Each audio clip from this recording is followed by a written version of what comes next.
The world begins at dawn, but for a stonemason, it begins with the first strike of the chisel.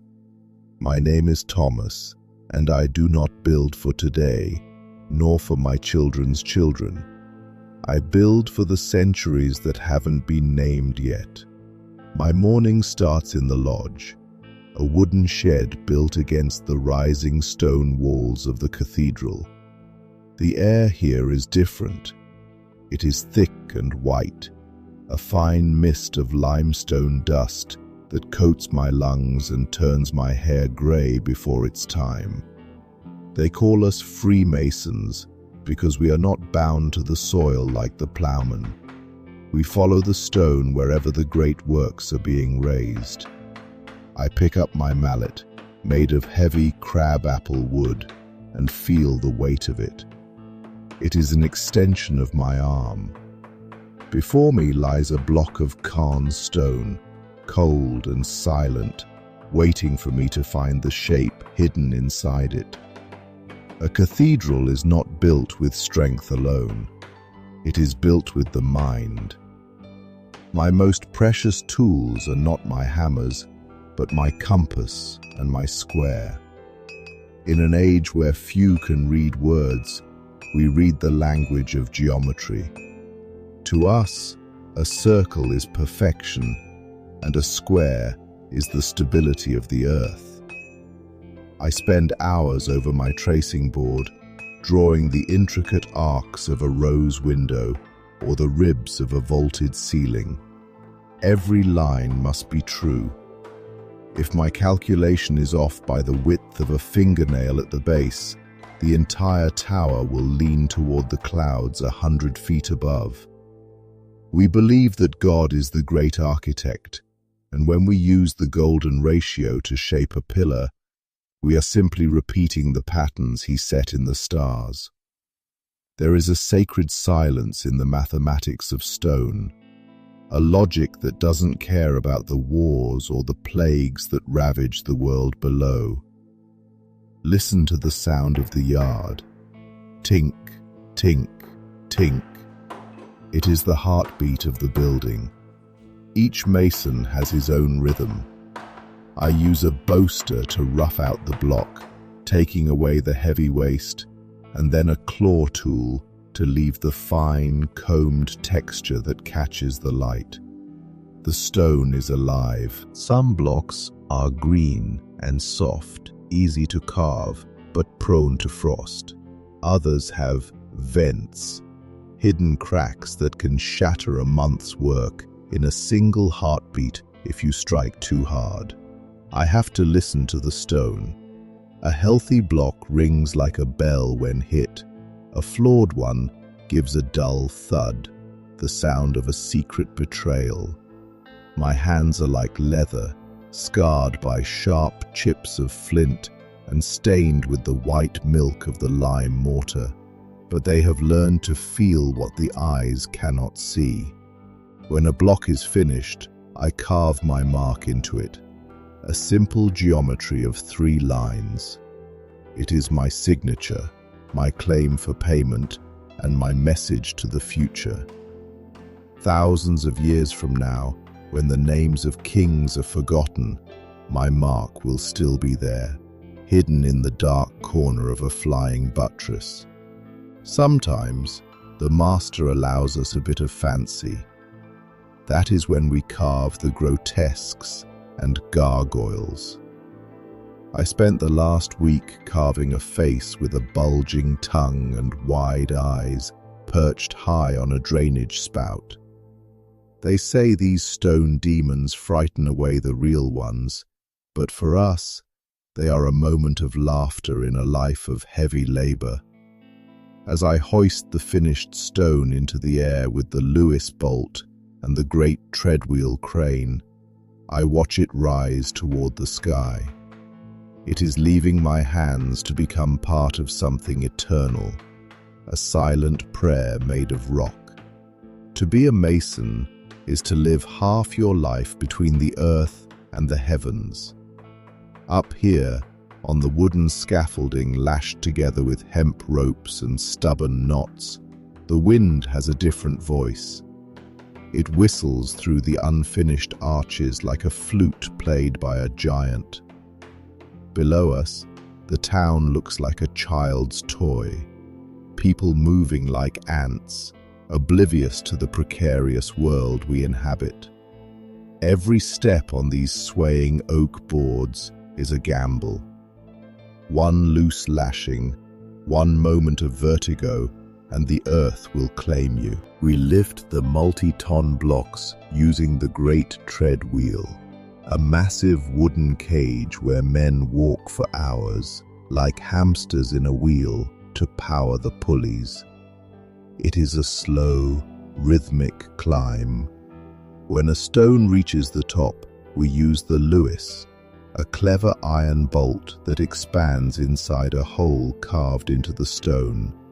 We trust our lives to the friction of iron against rock.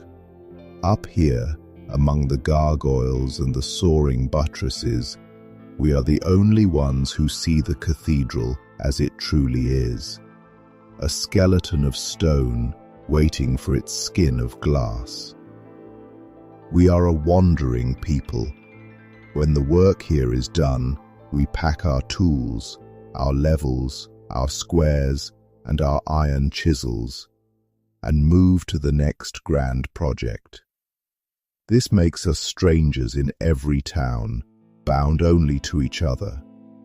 The lodge is our sanctuary, a place where the secrets of the true square are passed from master to apprentice in hushed tones. Hierarchy is the mortar of our society. At the bottom is the apprentice, his hands raw from grinding tools and carrying water. Above him is the journeyman, and finally, the master mason, the man who carries the whole building in his head.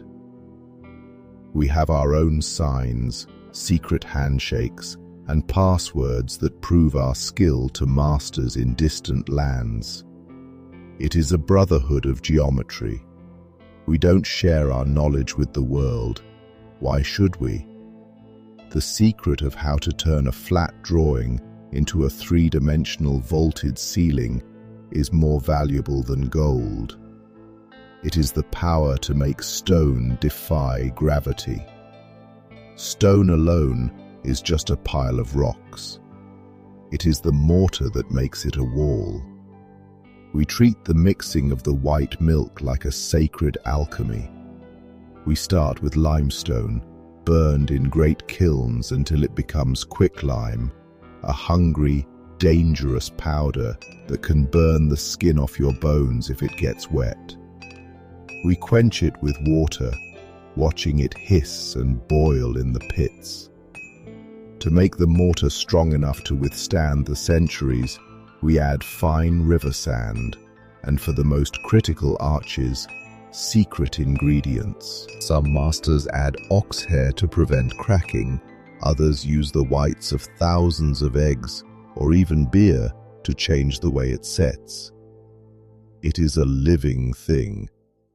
When we lay a bed of mortar and set the stone, we are creating a bond that will eventually become harder than the rock itself. A mason's greatest pride is a joint so thin you cannot slide a knife blade into it, a perfect union held together by the ghost of burned stone.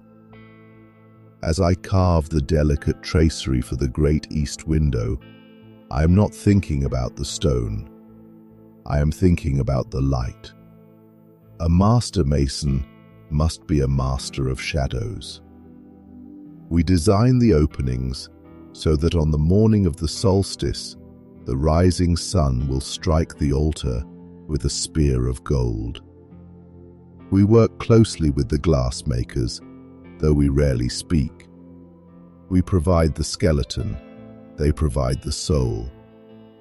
I carve deep grooves into the stone, the mullions, where the leaded glass will eventually rest. It is a delicate balance. The stone must be strong enough to hold thousands of pounds of glass against the autumn gales, but thin enough to let the divine light flood the nave. When the sun passes through the windows, it transforms the grey limestone into a tapestry of red, blue, and violet. For a moment, the heavy stone feels weightless, as if the cathedral is about to take flight. There is a price for building eternity, and we pay it with our breath. Every strike of the chisel releases a tiny cloud of white dust, the stone's revenge. Over the years, it settles in our lungs, turning them as stiff and grey as the walls we build. We call it the mason's cough. You can hear it in the lodge at night, a dry, rattling sound that tells you a man's time is coming to an end. Our hands are a map of our labour, scarred by flying chips of flint, stained white by the lime, and often missing a fingertip or two from a misplaced mallet blow. We rarely live to see the cathedrals finished. A grand work can take 100 years. I am building the foundations for a roof I will never stand under. But there is a quiet dignity in that. We are part of a chain that stretches across generations. When my lungs finally fail and my mallet falls silent, I know that my mark is carved into the spine of the world. I will be gone, but the stone will remain. My tool chest is my only home. It is a heavy oak box, worn smooth by years of travel, and inside lie the instruments of my craft. Each one has a name, a voice, and a purpose. There is the point, a sharp-tempered steel spike for the first rough assault on the quarry block. Then the boaster, with its wide, flat edge to smooth the surface. And finally, the claw, which leaves those fine, rhythmic lines that prove a mason's patience. But a mason is nothing without his level. It is a simple A-frame of wood with a lead weight hanging from a string. In 1348, this piece of string is more powerful than any king's decree. It tells us the truth that the eye cannot see. We use templates, thin sheets of wood or lead cut to the exact curve of an arch. I spend my winters in the tracing house, carving these shapes so that when spring comes, every stone will fit its neighbor like a key in a lock. We don't use measuring tapes. We use the rope of 12 knots, an ancient secret that allows us to create perfect right angles using the geometry of the ancients. Our tools are simple, but they hold the secrets of the universe in their iron tips. When the first frost bites the earth and the mortar freezes in the buckets, the great work must sleep. Stone is a living thing, and in winter it is vulnerable. If water seeps into a fresh joint and freezes, it will expand with the force of 1,000 hammers, shattering the masonry from within. We spend the final weeks of autumn boarding up. We cover the unfinished walls with thick layers of straw and mats made of reeds, sealing the tops of the pillars with wax and animal fat to keep the damp out. The scaffolding becomes a ghost, covered in white rime. Most of the laborers are sent home, back to their villages to huddle by the fire. But the master masons remain in the lodge. We spend the dark months by the hearth, carving the intricate foliage for the capitals, the stone leaves, vines, and flowers that will bloom on top of the columns when the sun returns. Winter is not a death. It is the time when the soul of the building is carved in the quiet of the shed. No stone arch can stand until its keystone is set. But how do you hold thousands of pounds of rock in the air while you build? The answer is the centering, a massive temporary skeleton of oak built by the master carpenters. We masons and the carpenters are like two hands of the same body. They build a wooden cradle in the shape of the arch, and we lay our stones upon it, one by one, rising from both sides. It is a tense, silent dance. The wooden frame groans under the increasing weight, the timber creaking like a ship in a storm. We wait for the final moment, the insertion of the boss or the keystone at the very top. I remember the day we struck the centering from the great nave arch. The carpenters loosened the wedges, and for a heartbeat, the whole world seemed to hold its breath. Would the stone hold? As the wood was removed, the arch settled just a fraction of an inch, locking itself into a permanent, defiant curve. The wood was gone, but the stone remained, suspended in the air by nothing but geometry and faith. High above the nave, inside the darkness of the roof space, sits the human engine, the great treadwheel crane. It is a drum of oak, 15 feet wide, with a long axle that winds the heavy hemp ropes. There are no horses up here. There is only the wheelmen. They are men who spend their days walking inside the wheel, like squirrels in a cage, never moving forward, but lifting tons of stone toward the clouds. It is a rhythmic, hypnotic labor.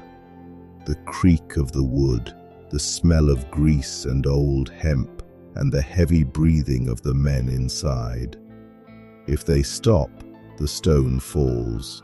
If the brake fails, the wheel becomes a spinning trap of death. I stand at the top of the wall, signaling with my hands as the block rises slowly from the muddy earth below. We are a machine made of flesh and timber, lifting the bones of the earth to build a house for the spirit. When the wheel stops and the stone is swung into place, the silence that follows is the most beautiful sound in the world.